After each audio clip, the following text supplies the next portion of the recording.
no es solo, digamos, del Antiguo Testamento, ¿verdad? Es algo que es bastante eh, presente el día de hoy. Bueno, la clase de hoy es la lección 17.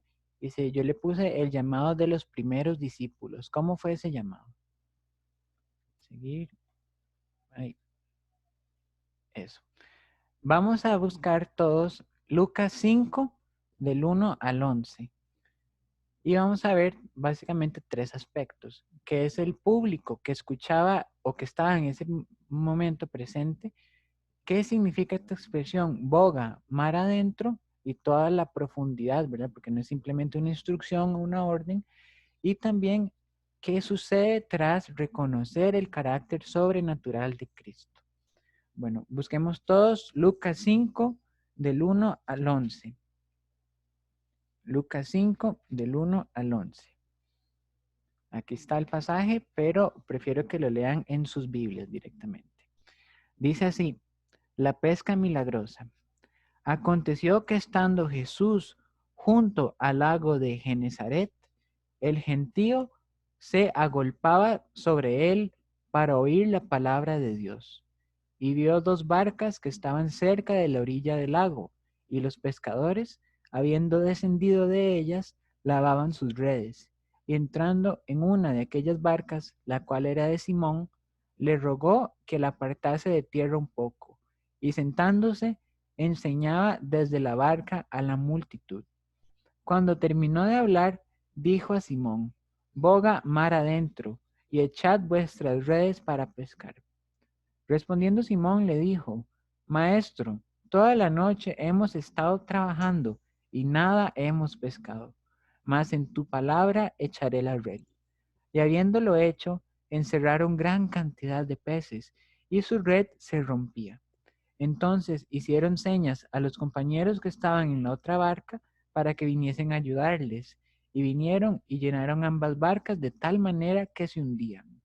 Viendo esto, Simón Pedro cayó de rodillas ante Jesús diciendo, Apártate de mí, Señor, porque soy hombre pecador. Porque por la pesca que habían hecho, el temor se había apoderado de él y de todos los que estaban con él. Y asimismo de Jacobo y Juan, hijos de Zebedeo, que eran compañeros de Simón. Pero Jesús dijo a Simón, no temáis, desde ahora serás pescador de hombres. Y cuando trajeron a tierra las barcas, dejándolo todo, le siguieron. ¿Ves? Esta es una ilustración de lo que sería esa pesca milagrosa, ¿verdad? Se me gustó porque se ven como todos jóvenes, ¿verdad? Todos fuertes, y eso prácticamente fue el inicio de el ministerio de Jesús con sus discípulos, ¿verdad? Porque antes todo lo que había hecho lo había hecho solo él. A modo de introducción, ¿verdad? Eh, es el llamamiento de estos primeros discípulos. ¿Qué características había en toda la gente que los escuchaba y de los que estaban en los barcos? La expresión y la profundidad de reconocer este carácter sobrenatural de Cristo. Un dato interesante es que a partir de este momento que estos fueron los primeros 4 discípulos, ahorita vemos quiénes son, fue donde se dice que se empezó la iglesia como tal, la iglesia como, digamos, como asociación, ¿verdad? Fundada por Dios, porque mucha gente dice que empezó o defiende que empezó el día de Pentecostés, que fue cuando ya después de la muerte de Jesús y la resurrección, pero en realidad empezó este día con los primeros discípulos. Bueno, antes de empezar, quiero recapitular algo. Si ustedes notaron en la Biblia, dice abajo del título Pesca Milagrosa, hay dos referencias. Una es en Mateo 4 y otra es en Marcos, que hace referencia a este mismo pasaje, ¿verdad? Y añade otros datos, ¿verdad? Cada evangelio, ¿alguien puede decirme de qué o cuál es el punto central de los evangelios?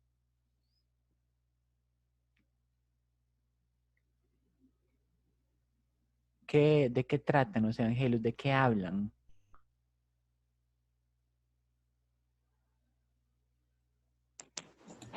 Del arrepentimiento, ¿no? Ajá. ¿Arrepentimiento de qué? ¿De qué o De los por qué? pecados, De los pecados, de los muy bien. pecados.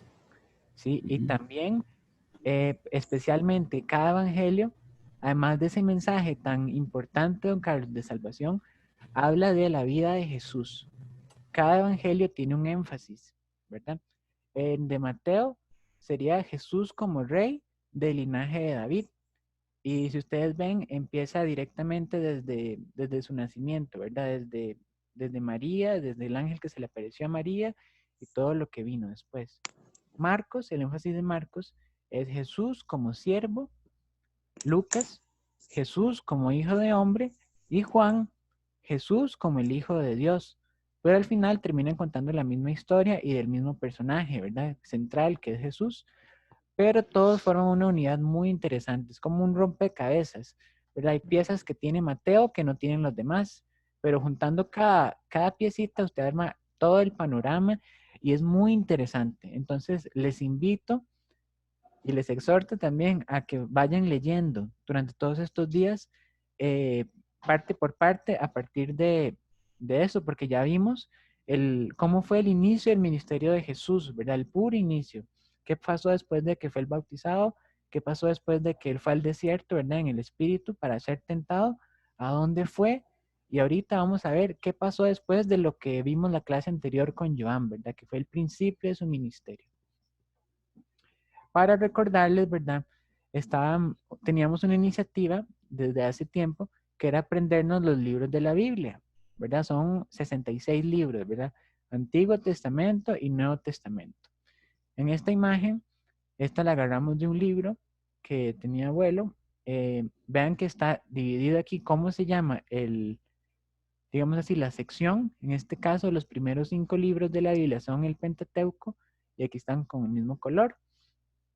Y es una forma muy interesante, una de las muchas maneras que existen para aprenderse los libros de la Biblia y es algo fundamental, ¿verdad? Para buscar, ya sea para buscar, para tener más dominio, para saber, digamos, mira, aquí me dice una referencia, ¿qué será que significa estos símbolos, estas siglas y así? Entonces los invito a aprender, a interiorizar y ahorita más tarde les paso esta imagen también. Es muy interesante y es muy vital realmente aprenderse todo el orden, ¿verdad? De los libros, porque incluso uno mismo siente más seguridad a la hora de buscar. Bueno, vamos a ver qué enseñanzas y objetivos tiene esta lección. Vemos que Pedro, vean cómo dice aquí, al igual que Pedro, que antes de ser convertido en pescador de hombres, primero cayó de rodillas delante del Señor, el creyente debe buscar diligentemente la presencia de Dios en oración antes de ir a salvar almas perdidas. ¿Por qué creen ustedes que nosotros estamos ante Dios o por qué Dios nos escogió? Él tiene un propósito en cada vida, pero definitivamente ese propósito común es salvar almas perdidas, es predicar el evangelio, ¿verdad? Por algo es tan importante, tan esencial que uno se prepare, que uno esté bien cimentado en las palabras de Dios, en todo lo que, las promesas que tiene, toda la paz que nos da, pero antes, primero tenemos que derramarnos ante Dios. No puede ir usted a ofrecer algo que no tiene, ¿verdad? Y este estudio nos va a permitir, primer punto, comprender que obedeciendo a Cristo lograremos grandes cosas o grandes empresas, grandes logros. Y aquí prácticamente obedeciendo a Cristo cumpliremos el propósito por el cual hemos sido engendrados, ¿verdad? Dios nos creó con un propósito particular bajo su servicio. Nos dio dones para servirle de tal manera que seamos de instrumento, ¿verdad? Como decía eh, Mami al principio, hay mucha tierra para sembrar, hay muchas personas que necesitan oír y definitivamente al poner nuestra vida y todo lo que somos en manos de Dios, lograremos llevar semillas de salvación a esas personas y esos corazones necesitados. La segunda parte dice, todo cristiano tiene la misión ineludible, ineludible es como inevitable, de ganar almas para Cristo. ¿Verdad? Muchas veces muchas personas no se consideran preparadas o no consideran que saben lo suficiente para enseñar, pero realmente todos tenemos algo que decir de lo grandioso y lo grande las misericordias que ha hecho Cristo en nuestra vida y de nuestro mismo testimonio, ¿verdad? No hay nada mejor que hablar de nuestro testimonio para los demás, que ellos vean cómo hemos sido cambiados, cómo Cristo nos ha hecho criaturas nuevas, ¿verdad? Ha cambiado nuestros objetivos de vida, nuestras metas, y ahora debemos vivir para Él, ¿verdad? Es todo un testimonio que debemos decirlo, ¿verdad? Como decía Joan la semana pasada, debemos pregonar libertad.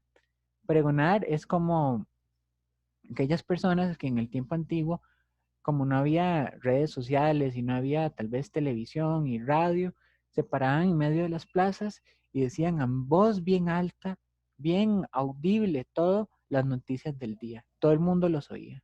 Y eso es lo que nosotros somos en nuestra familia, en nuestro trabajo, en nuestro círculo social, donde quiera que vayamos, debemos pregonar precisamente la salvación para las almas perdidas. Una meta. Bueno, quiero que busquemos Lucas 4, 14 al 15, ¿verdad? Que está antes de lo que leímos. Dice así, para recapitular un poquito, ¿verdad? Yo voy a estar haciendo preguntas, entonces quiero que me respondan también. Lucas 4, 14 al 15 nos dice un poquito qué pasó después de la tentación de Jesús, ¿verdad? Que lo vimos con Joan la semana pasada. Dice así, Jesús principia su ministerio. Y si pueden ver, también hay referencias en Mateo y en Marcos, pero ahorita estamos en Lucas 4, 14 al 15. Dice así, y Jesús volvió en el poder del Espíritu a Galilea, y se difundió su fama por toda la tierra de alrededor, y enseñaba en las sinagogas de ellos, y era glorificado por todos, ¿verdad? Vimos que ese gran mensaje se extendió, ¿verdad? A Siria, a Fenicia, a todos los alrededores, mucha área, ¿verdad? De tierra abarcada, pero es el poder de Dios obrando en Cristo porque Él se dejó usar, ¿verdad? Igualmente nuestros dones, nuestra persona, si nos dejamos usar por Cristo a plenitud, si nos entregamos, Él también nos usará igual, de esa manera, con mucho poder y mucho fruto. Dice después, si bien nos acordamos, que Jesús fue a Nazaret y tenía toda la cuestión de lo que significa predicar o de llevar un mensaje en la sinagoga. Y ahí fue donde Jesús fue, leyó aquel pasaje en Isaías y él dijo, la profecía se cumplió en mí. ¿Y qué pasó? Como Nazaret era donde él nacía, todo el mundo decía, uy, pero este es el hijo del carpintero, el hijo de José, el que siempre ha vivido aquí, el de la esquina, dijo Joan. Y realmente para ellos era muy confuso que un hombre que siempre habían conocido, visto crecer, se autodeclarara como la promesa viva, ¿verdad? Y al final vimos que lo llevaron hasta un peñasco para despeñarlo, que querían tirarlo del peñasco, ¿verdad? Querían matarlo, pero Jesús se escapó y ahí quedamos, ¿verdad? La semana pasada. Vamos, en el pasaje de Lucas, supuestamente pasan otras cosas, que liberó un endemoniado, que pasó, sanó a la suegra de Pedro y hasta después viene lo de la pesca milagrosa. Pero tenemos que recordar que los evangelios tienen su énfasis, entonces no necesariamente están exactamente cronológicamente narrados, ¿verdad? Hay otros, en los otros pasajes se altera un poco el orden, pero pasó, pero tenemos que tener claro esto. Pasó un tiempo y la fecha que se está dando este momento de la elección es durante los primeros meses del ministerio de Cristo en la tierra. Tenía 30 años y recordemos que su ministerio duró 3 años. Y fue un ministerio tan poderoso que prácticamente cambió el mundo, ¿verdad? Lo sigue cambiando ahorita. Los principales personajes que vamos a ver es la multitud y los pescadores, que eran Simón Pedro, Andrés, el hermano de Simón, y Jacobo y Juan, que eran hermanos, y se les llama los hijos del trueno, y eran hijos de un señor que se llama Zebedeo. Fueron los primeros 4 discípulos, y con estos 4 y Jesús se dice que se fundó la iglesia. Hago hincapié en esto del orden cronológico y todo, porque vean lo que dice Juan 21-25, que es muy, muy pertinente. Y hay también otras muchas cosas que hizo Jesús, las cuales, si se escribieran una por una, pienso que ni aún en el mundo cabrían los libros que se habrían de escribir. Recordemos también que el pasaje de Joan de la semana pasada decía que cuando hubo la gran sequía, Elías fue donde había una viuda en específico, pero había muchas viudas. Elías fue de bendición para esa viuda en particular y también de los leprosos, cuando habían muchos leprosos, Elías sanó específicamente al general sirio Naamán y todo lo que eso significaba. Yo me pongo a pensar que aquí siempre dice que Jesús sanaba a los paralíticos y liberaba de los demonios y resucitaba personas y así, y pensar que la vida de esas personas cambió completamente de manera tan drástica que se sintió el poder de Dios, pero vean lo que dice aquí, ni aún cabrían en los libros. Pero bueno, gracias a Dios y gloria a Dios que esas vidas fueron cambiadas, fueron tocadas por la mano del Señor. Que sea nuestra petición, así como en la oración de Roxana, que nos consagremos cada día más, que ese cambio, esa luz que Jesús dio a la vida de estas personas, podamos llevarla a nosotros de igual forma. Bueno, ¿dónde se dio este milagro? En el mar de Genezaret. Que el mar de Genezaret, vemos, aquí todo esto es Israel, aquí está el mar Muerto, aquí está Jerusalén, aquí está Belén, aquí seguimos en este río y aquí llegamos al mar de Galilea. ¿Qué es esto? Por aquí está Betsaida y por aquí está Capernaum. En esta otra imagen podemos verlo, es el mar de Galilea y aquí está la imagen de Capernaum. Es interesante, voy a leerles aquí los nombres que tiene este lago, ¿verdad? Dice que se le llama el mar de Tiberias en Juan 6.1 y en Juan 21.1. Se le dice simplemente como el mar en Mateo 8.24 y versículo 32. El mar de Cineret en el Antiguo Testamento se le llamaba en Números 34.11 y en Josué 12.3. Y también se le conoce como el mar de Galilea, que fue centro de diversos milagros y diversas manifestaciones sobrenaturales de Cristo. En Juan 6.1, ¿verdad? Ven, esta es una imagen de cómo es el lago, cómo se ve. Es uno de los lagos más grandes que existe en el mundo. Ven qué bonita esta foto, se ve el lago así, y aquí se ven las montañas, aquí atrás.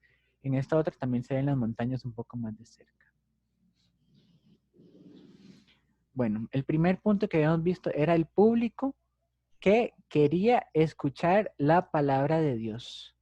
¿Alguien me puede leer el primer versículo de Lucas 5? Lucas 5.1.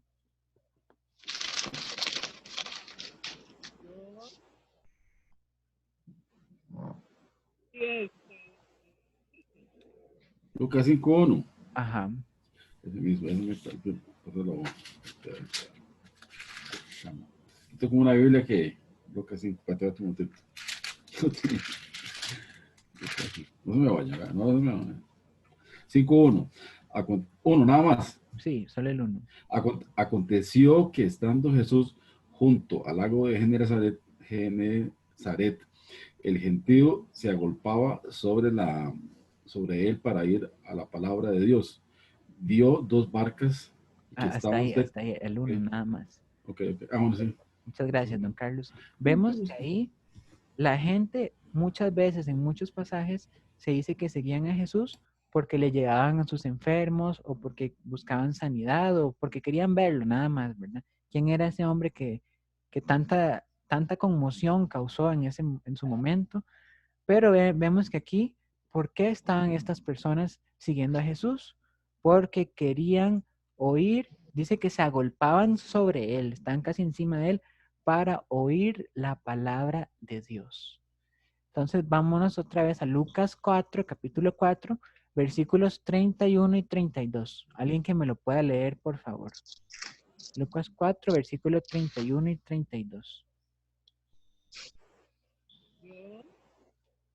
Eso lo leo yo. Descendió Jesús a Capernaum, ciudad de Galilea, y los sábados les enseñaba. Y se admiraban de su doctrina porque su palabra tenía autoridad. Vemos aquí dos puntos claves, ¿verdad? se admiraban de su doctrina porque su palabra era con autoridad. Con ¿Qué hace autoridad. un maestro? Pensemos nosotros, ¿qué hace un maestro? ¿Qué hace un instructor? Alguien que enseña. Cuando enseña, al enseñar, imparte nueva información, comunica datos, ilustra y enseña a la gente que le escucha, ¿verdad? O sea, está impartiendo conocimiento. Y el que enseñe impacta con su vida, su testimonio y debe tener gracia, ¿verdad? Porque aquí vemos que la gente se tiraba casi que encima de Jesús. No huían, más bien, no le evitaban, porque muchas veces, por más novedoso, por más interesante que sea un contenido, si la persona que lo transmite no tiene esa gracia, más bien va a repeler a las personas, va a ahuyentarlas. Y eso es lo que debemos evitar. A mí siempre me llamó la atención esta palabra, gracia, pero ahora de verdad que ya uno está más grande y ya conoce un poco más, qué importante que es pedirle al Señor que nos dé gracia, ¿verdad? Para hablar, para testificar, para orar, para vivir, pues, en todo momento, todo lo que hagamos.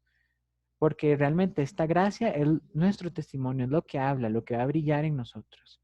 Aquí dice el tercer punto, Jesús no ahuyentaba a las personas, las atraía con el contenido de su enseñanza, ¿verdad? Era la palabra de Dios. Dice que enseñaba doctrina con su forma de educar, ¿verdad? Y su personalidad transparente. Vemos que aquí, como el contenido era la misma doctrina, la palabra de Dios directamente, no era lo que él entendía, no era sus propias interpretaciones, no era lo que él creía, él decía la palabra de Dios. Dice la Biblia que ella misma, la palabra de Dios, es eficaz y es cortante más que cualquier espada de doble filo y penetra hasta el alma. Y Sí. es una semilla. Siempre decimos, ¿verdad?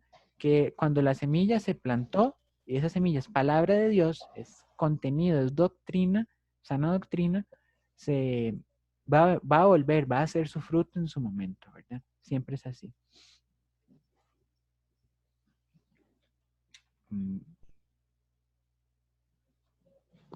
Bueno, vean que aquí dice, se admiraban de su doctrina porque su palabra era con autoridad. Yo no me imagino la cantidad de gente. Y era tanta que seguro a Jesús ya le costaba respirar, ¿verdad? Era realmente cuando hay mucha gente así y yo dice, uy, uy, uy, no, es mucha gente. Hay que tener, el maestro siempre debe tener comodidad, debe estar lo más, digamos, propiciarle, ¿verdad? Que él pueda dar ese mensaje de la mejor manera, atender las dudas y por eso Jesús buscó, digamos, esa comodidad. Hay algo muy importante que debemos aprender. Ven que aquí me gustan estas imágenes porque se ve aquí la multitud de personas y aquí se ve el mar este de Galilea. Aquí está el mar de Galilea. Dicen algo que debemos entender y aprender, ¿verdad? Dios nos llamó a nosotros para, nos llamó para estar ante Él, para ser sus siervos y nosotros no debemos menospreciar eso. No debemos creer que no somos capaces. No debemos minimizar lo que Dios ha hecho en nosotros porque Él ha hecho obras, ha obrado maravillas, nos ha salvado. Vean este primer punto.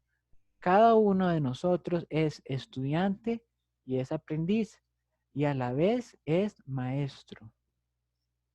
¿Maestro de qué? No de cualquier cosa, ¿verdad? Es de vida. Tenemos que impartir esa vida que Cristo nos ha dado. Lo que aprendemos de la vida cristiana es lo que debemos darle a otros. Recibimos para dar y en ese dar convirtiéndonos en instrumentos de Dios. Amén. Hay un pasaje muy bonito, no me acuerdo cuál es, pero dice que hemos sido consolados con el Espíritu Santo y ese Espíritu precisamente nos sirve para consolar a otros, ¿verdad? Que usted se pone a pensar, como decían antes, cuán grande es la misericordia de Dios, ¿verdad? Es inmensa, no se puede medir, no se puede encajar, digamos, limitar, porque es infinita. Y esa misericordia es la que hemos recibido nosotros, ¿verdad? Y es lo que debemos dar a los demás, porque nosotros como cristianos tenemos vida eterna. La muerte ni nada nos va a separar de Cristo y la salvación ya está asegurada para nosotros. Pero ¿qué pasa con aquellas personas que tienen dudas y en su momento de crisis no hay nadie que tal vez les dé esa palabra de consuelo. Yo me pongo a pensar en todas las personas que, que han muerto por COVID, ¿verdad? Todas han muerto solas porque no pueden recibir visitas y pensar cuántas de esas personas tal vez no tuvieron ese testimonio en, bueno, tenerlo sí siempre lo han tenido, ¿verdad? A lo largo de su vida, pero vean lo importante que es ser dar a todo momento, porque no sabemos en qué momento cualquier persona puede, ¿verdad? Morir. Y ahí está la necesidad, la gran necesidad de dar, de llevar esa palabra, llevar ese evangelio y llevar ese mensaje de paz, porque, ¿verdad? Lo que nos da la salvación a nosotros es paz y esperanza realmente. Bueno, continuemos. Ahí. Jesús decide enseñar desde una barca. Vamos a ver los tipos de público, ¿verdad? Ya vimos dónde se dio todo esto, vimos el mensaje de Jesús que atraía a tantas personas. Ahora vamos a enseñar ese público, ¿verdad? ¿Quiénes eran? Dice aquí que era tantas las personas que se agolpaban para escuchar la palabra de Dios que para poder él mismo estar más cómodo, ministrarles más cómodamente, buscó una barca. Dice que habían dos barquitas ahí. Y de esa manera la gente no lo iba a apretar por querer estar lo más cerca posible de él y además podría mirar mejor a su auditorio. Mientras la gente seguía al lado de él vio a los barcos y a los pescadores y estos pescadores, ¿qué se encontraban haciendo? ¿Qué me pueden decir? ¿Qué decía el pasaje?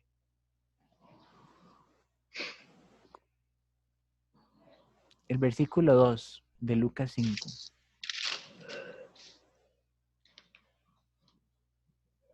Dice muy claramente qué estaban haciendo. Lavando sus redes. Lavando sus redes. Exacto, estaban lavando sus redes. Esto sucedía después de toda una travesía, ¿verdad? Que habían hecho por el mar y todo. Pero vean qué curioso.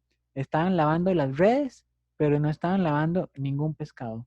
¿Qué podría significar esto? ¿Que tal vez habían pescado algo? No, evidentemente no. Y aquella noche había sido de arduo trabajo y había sido infructuosa, ya que no habían logrado, porque solo tenían cansancio, se desvelaron y ensuciaron las redes y ni siquiera pescaron nada, ¿verdad? De manera que aquella mañana el Señor tenía dos diferentes auditorios. El primero, la gente que deseaba escuchar la palabra de Dios, vean que ellos vinieron a escuchar, realmente a oír la palabra y la enseñanza tan maravillosa que Jesús impartía. Y por otro lado, los pescadores, que lo que más que querían eran ir a casa a comer, a desayunar, a limpiarse y a dormir. No creo que ellos hubieran tenido ganas de escuchar. Tal vez hubieran estado de curiosos porque veían una multitud que se acercaba, ¿verdad? ¿Y quién diría que el Señor tenía planeado tratar especialmente con estos, ¿verdad? Los que no querían oír, los que habían pasado una noche de infructuoso trabajo, que estaban cansados, hambrientos y prácticamente no estaban interesados en escuchar esta palabra de Dios. Vean qué grande que es la soberanía de Dios, ¿verdad? Entonces Jesús se subió a los barquitos y ahí empezó a predicar, ¿verdad? Es, es muy interesante porque me llama la atención que Jesús nada más llegó y le dijo, lléveme un poquito, vaya a la orilla y desde ahí voy a hablar, ¿verdad? Y así fue como Jesús hizo. Simón Pedro no le dijo como, di, no, estoy cansado, me voy a ir a dormir. Él le dijo, sí, está bien. Y se subió a ella sin pedir permiso y además de que interrumpió el trabajo de Pedro, que estaba lavando la red, le dijo que se apartara de tierra un poco. Simón, seguro perplejo, no sé, así como, ¿qué le pasa a este señor aquí? Le obedeció aún así, sin objetar. Tampoco mostró, como les mencionaba, esa tal vez reacción negativa, sino que más bien la soberanía de Dios le iluminó y dijo, sí, está bien, ¿por qué no llevarle a este señor que predique desde el barquito, ¿verdad? Vemos que la soberanía de Dios es realmente grande, maravillosa. Y vean qué curioso, porque Jesús, él predicó y tanto los demás pescadores y la multitud de la tierra oyó toda la predicación. Pero después vemos en el versículo 4, después de que Jesús enseñaba a la multitud, que le dice, cuando terminó de hablar, dijo a Simón, boga mar adentro y echad vuestras redes para pescar, ¿verdad? Boga significa remar, ¿verdad? Y mar adentro es como reme hacia lo hondo. No sabemos en qué parte estaba Pedro y los demás acompañantes, pero toda la noche pescando, agotados, no habían dormido nada. Cualquiera hubiera dicho, no, no, ya le presté mi barco, yo estoy cansado, ocupé ir a comer y a limpiarme. Pero no, él obedeció. Pero imagino el susto, ¿verdad? O la reacción que él puede haber dicho, de quién es este señor, así tan... Pero la palabra de Dios, como decimos, era con autoridad y era una palabra que realmente era única, ¿verdad? Traía salvación. Y en otras palabras, lo que podemos ver de esto es que él decía, profundice, profundice y lo podemos aplicar en nuestra vida cristiana también. Entonces, ¿qué pasó? En el versículo 5 dice, respondiendo Simón le dijo, Maestro, toda la noche hemos estado trabajando y nada hemos pescado, mas en tu palabra echaré la red, ¿verdad? Qué cosa más. Es muy feo realmente estar frente a un fracaso, estar frente a tal vez una decepción, a un trabajo que no tuvo los frutos que uno hubiera esperado, las respuestas que uno hubiera esperado, pero por eso se dice que debemos confiar en Cristo en todo momento y darle gracias, porque su poder, su obra y todo lo que Él quiere hacer con nosotros es por nuestro propio bien, ¿verdad? Vemos que la intención de Dios no fue solamente ministrarle a esa multitud, sino también llamar al ministerio a 4 de sus primeros apóstoles. ¿Quién se hubiera imaginado eso, verdad? Pedro, en esa noche, probablemente estaba pensando, más bien quería llegar a su casa a comer, que de dónde iba a sacar dinero para ese día. Pero, él, me imagino que él nunca se imaginó que más bien él iba a empezar un ministerio de vida. Él iba a empezar el ministerio por el cual fue creado por Dios, ¿verdad? Eso me encanta porque vemos que Dios tiene maneras muy diferentes de llamarnos. Él tiene, digamos, veamos con el caso de Moisés. Moisés, Dios lo llamó por medio de la zarza ardiente, ¿verdad? Y también el caso de Pablo, que fue una experiencia totalmente diferente, que iba a perseguir a la iglesia que ya estaba en ese momento funcionando en Jerusalén, y se le apareció una gran luz, lo derribó y lo dejó ciego, ¿verdad? Pero en ambos casos empezaron un ministerio muy poderoso y se dejaron usar por Dios y la gran bendición que fueron para sus respectivos públicos, ¿verdad? En ese momento. Esa respuesta de Simón Pedro revela un rasgo especial de su nobleza y de sumisa obediencia a la orden de Cristo, porque él confiesa un fracaso, ¿verdad? Trabajaron toda la noche y no pescaron nada, ¿verdad? Y la traducción de estas palabras literal significa, toda la noche trabajamos agotadoramente y nada pescamos. Ese verbo trabajar significa que se cansaron, que quedaron exhaustos y que trabajaron con un gran esfuerzo agotador. El fracaso de aquella noche fue un acto soberano de Dios para que resaltara lo que el Señor iba a hacer al día siguiente, ¿verdad? No fue por acaso que ellos no pescaron nada, sino fue la misma mano de Dios que movió ese evento, ¿verdad? ¿Qué diferencia tan enorme existe entre hacer las cosas por uno mismo, por nuestra propia cuenta, y al contrario, dejar que Dios las haga por nosotros, ¿verdad? Eso a mí me encanta, me hace pensar lo mucho que nos falta, ¿verdad? Porque muchas veces nos falta someternos, nos falta confiar, nos falta realmente tener esa fe depositada en Cristo cuando nos va mal, decirle gracias, Señor, porque de algo me estás librando. Yo sé que tu palabra y tu voluntad es más grande que mis propios deseos. Vean qué bonita esta imagen, me gusta mucho, porque se ve cómo Él se puso en el camino que Dios quería, ¿verdad? Aunque le exigiera más trabajo, aunque le exigiera más esfuerzo y aunque Él no supiera a dónde iba a parar, pero Él lo hizo y lanzó las redes al mar. Podríamos hacer una analogía, ¿verdad? Lanzarse al agua es lo que nosotros tenemos que hacer. Nosotros ya somos cristianos, somos salvos por Dios, somos hijos de Dios. No podemos quedarnos simplemente sentados, escuchando y ya, recibiendo, recibiendo, recibiendo. Tenemos que dar también, tenemos que iluminar a los demás, tenemos que lanzarnos al agua, ¿verdad? Porque Dios nos va usando y realmente quien obra en nosotros, quien nos hace instrumento, es el Espíritu Santo de Dios, no es en nuestras propias palabras. Y todo lo que debe salir de nuestra boca debe ser apegado a la sana doctrina que ya hablamos, ¿verdad? Al igual que Jesús. Y veamos aquí algo que dice. Muchos cristianos, incluso ministros, viven amargados, quejándose de sus fracasos y derrotas, pero no aceptan que la causa es que hacen las cosas sin permitir que el Señor tenga injerencia en ellas.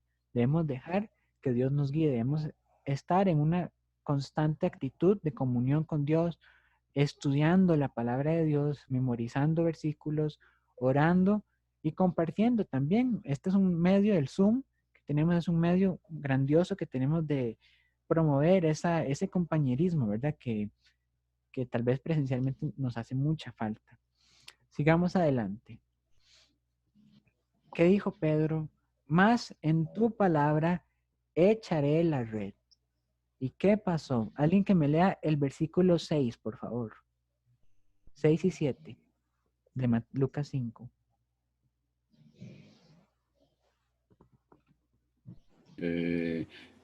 Cuando lo hicieron, recogieron tal cantidad de peces que su red se rompía. Maravilloso, ¿eh? Entonces, el otro va también, ¿no ve? 5 y 5 y 6. 6 es la cosa. 5 y 6, Sí. sí. Cuando lo hicieron, recogieron cantidad de peces que su red se rompía. Sí, muy bien, es muy bonito. ¿Y el 7 también? Ajá. Entonces hicieron señas a los compañeros que estaban en la otra barca para que acudieran a ayudarles. Para ayudarles. Ellos vinieron y llenaron ambas barcas de tal manera que se hundían.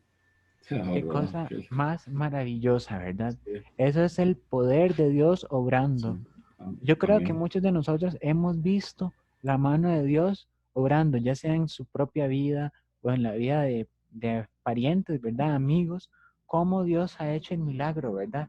Y cómo ese es un punto de inflexión, que eso es un cambio totalmente de ruta, de vida, de dirección, porque de ser una noche de fracaso, de repente, por la orden de Dios, tenían abundancia, tanto que se hundían los barcos, ¿verdad? Qué bonito. Ven esta imagen, qué bonita. Y que Voy a meterme. muy bonito. Y ven esta otra imagen también, que esta me encanta, porque estaban todos casi que hundiéndose. Y ustedes pueden decir, ¿y por qué no se hundieron? Porque si eran tantos pescados, debieron haberse hundido, pero la misericordia de Dios, las bendiciones siempre son para dar, para añadir, ¿verdad? Muchas personas hubieran dicho, ay, pero ¿a dónde es que fueron? Fueron a pescar en otra parte del lago o así. No sabemos, ¿verdad? No sabemos si fue en el mismo lugar, si fue Jesús que indicó, vea, pesque aquí o pesque allá, pesque más adentro, o en el mismo, probablemente, creo yo, que fue en el mismo lugar que estuvieron toda la noche. Y solo a la orden de Dios, ellos vieron el gran poder. Y aquí vemos a Pedro en su siguiente reacción, ¿verdad? Ahorita lo vamos a ver.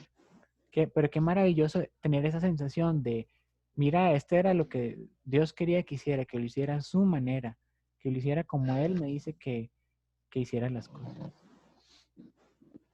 Sigue diciendo, la bendición de reconocer el carácter sobrenatural de Cristo. Vemos, está todo el mundo aquí luchando, Andrés, Jacobo, Juan, las demás personas, las barcas, y aquí Pedro ante Cristo. ¿Qué fue lo que le dijo Pedro ante Cristo en el versículo 8? Dice, viendo esto, Simón Pedro cayó de rodillas ante Jesús, diciendo, apártate de mí, Señor, porque soy hombre pecador.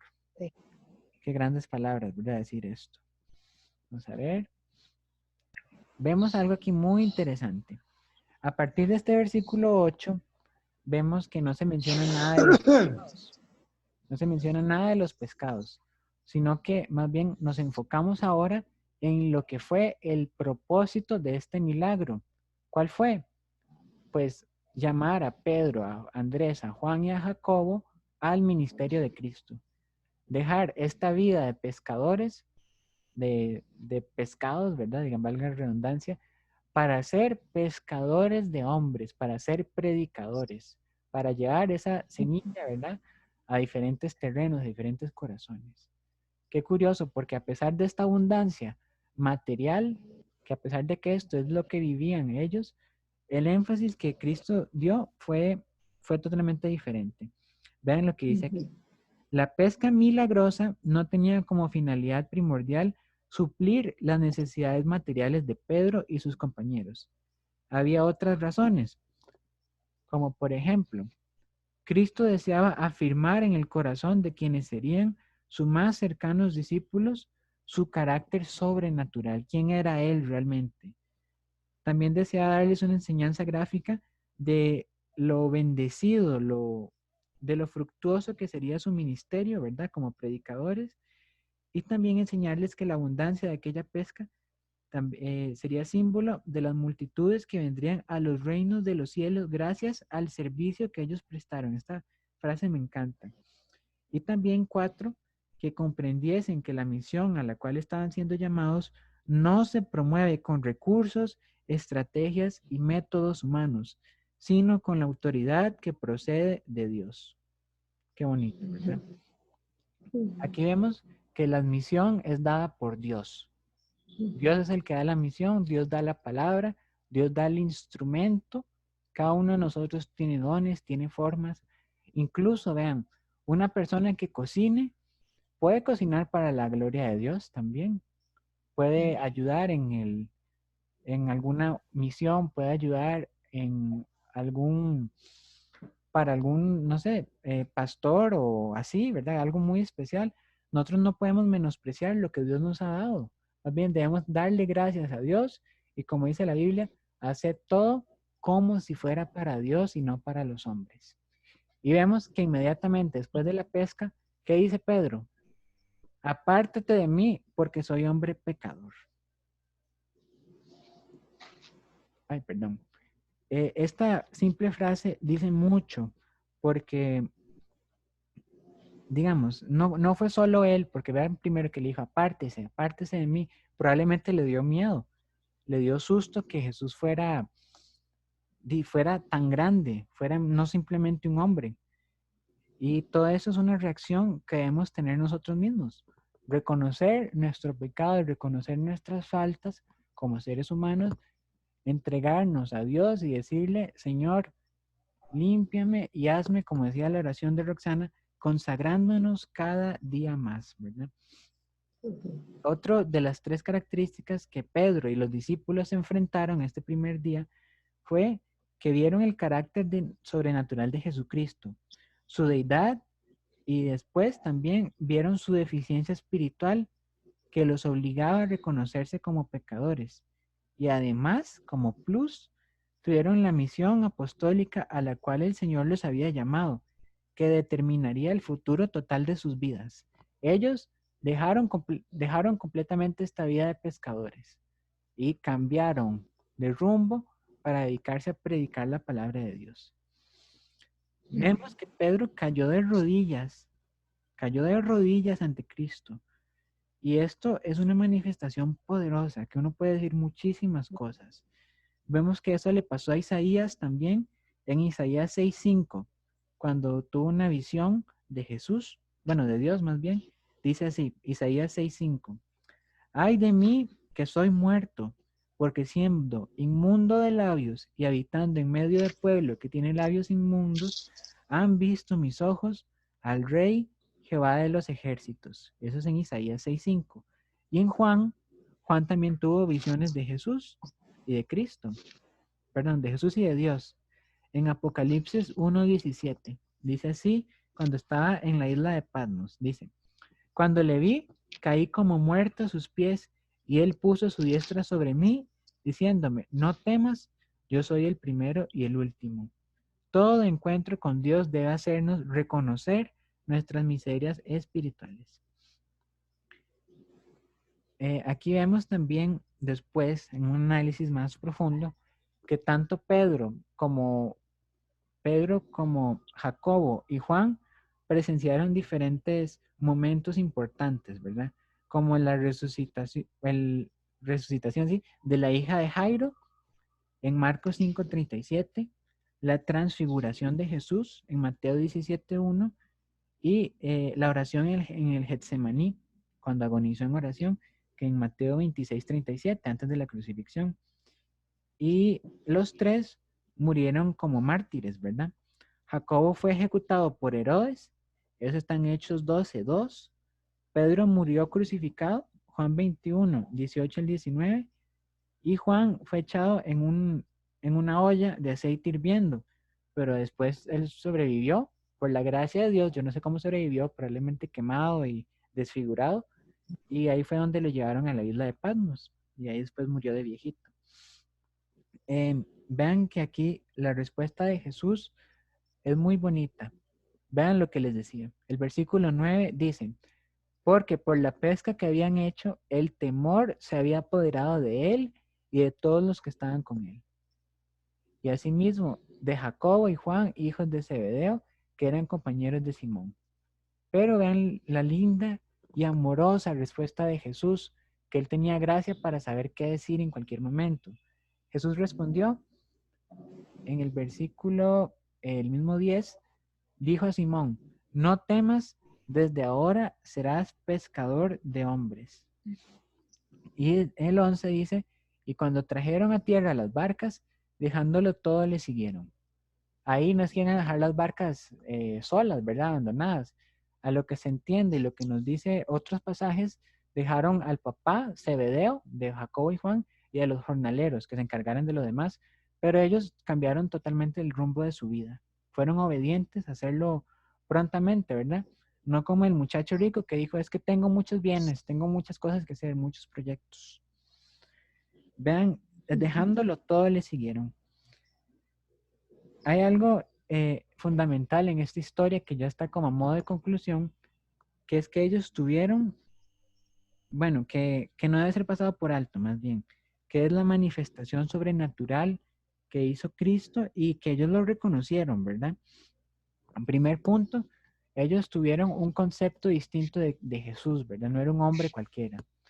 Segundo, reconocieron su miseria espiritual. Tercero, recibieron llamado al servicio cristiano, al igual que todos nosotros tenemos uno. Y cuarto, que dejaron todo para servir a Jesús. Y aquí hace falta hacer como la distinción de que todo milagro debe producir esa salvación tan anhelada, ¿verdad? Todo milagro tiene ese fin, salvación. No es simplemente lo sané o así. Vemos que cada milagro tiene un propósito muy, muy íntimo, ¿verdad? Las próximas 3 clases de la escuela dominical, si no me equivoco, son 3 milagros muy importantes que siguen en la secuencia de estos pasajes. Por eso les decía que vayan leyendo, para que ustedes mismos vayan empapándose un poco de qué pasó después de que Jesús llamó a estos 4 primeros discípulos. Vean esta imagen, el gran milagro de la gran pesca. Y aquí yo me imagino a Pedro atónito, totalmente desconcertado, como volviendo a ver a Jesús y diciendo, ¿quién es este, verdad? Dios usa todos los medios para llamarnos y debemos tener la sensibilidad para oírle y obedecerle, ¿verdad? Esta sensibilidad de obedecer prontamente es incluso una bendición de Dios que Él pone en nuestros corazones y debemos hacerle caso a lo que Él pone en nuestros corazones. Amén. Para terminar, vean qué lindo este versículo, que yo quiero que ustedes se lo aprendan, lo memoricen, lo escriban en un papel y lo peguen en la refri, para que cada vez que vayan a cocinar o pasen por la cocina, vean esta hermosa promesa de Dios. Dice así, Efesios 2:10, porque somos hechura suya, creados en Cristo Jesús para buenas obras, las cuales Dios preparó de antemano para que anduviésemos en ellas. Dios siempre va a cumplir el propósito que tiene en nuestras vidas, el por qué nos creó, el por qué nos llamó a su servicio. Él tiene un gran propósito que es llevar bendición, ¿verdad? Al igual que esta pesca, tal vez no fue el material de la pesca lo que quedó, sino que Jesús, digamos así, pescó 4 de sus principales discípulos. Y nosotros también debemos llevar esa palabra, esa obra para la cual Dios nos creó. Aquí dice, preparó de antemano. ¿Qué tan antemano creen ustedes que es esto? ¿Qué significa esto? ¿Qué tan antes es? La respuesta es desde antes de la creación del mundo, desde antes de que se formaran los cielos, la tierra, los animales, desde antes que todo eso existiera, Dios pensó en cada uno de nosotros y dijo, para esta persona yo tengo una misión especial. Le doy dones, le doy capacidades, le doy experiencias en la vida, por más diferentes, por más difíciles que sean, todo sirve para glorificar a Dios y para administrar todo lo que, las maravillosas promesas que Dios nos ha dado. Amén. Entonces, hermanos, muchas gracias por el tiempo, ¿verdad?, que han dedicado. Les recuerdo que siempre lean, ¿verdad?, todo lo más que puedan, ¿verdad?, los 4 libros, Mateo, Marcos, Lucas y Juan, sobre los hechos de Jesús, sobre su vida, qué fue lo que él hizo en su ministerio, porque es algo que vamos a seguir viendo en las demás clases. Vamos a saltarnos ciertos eventos, pero cuanto más ustedes se empapen, ¿verdad?, de la lectura, va a ser mejor. Entonces, muchas gracias por su tiempo, muchas gracias por todo, ¿verdad?, lo que han dado. Y bueno, que Dios los bendiga mucho. Nos vemos. Amén.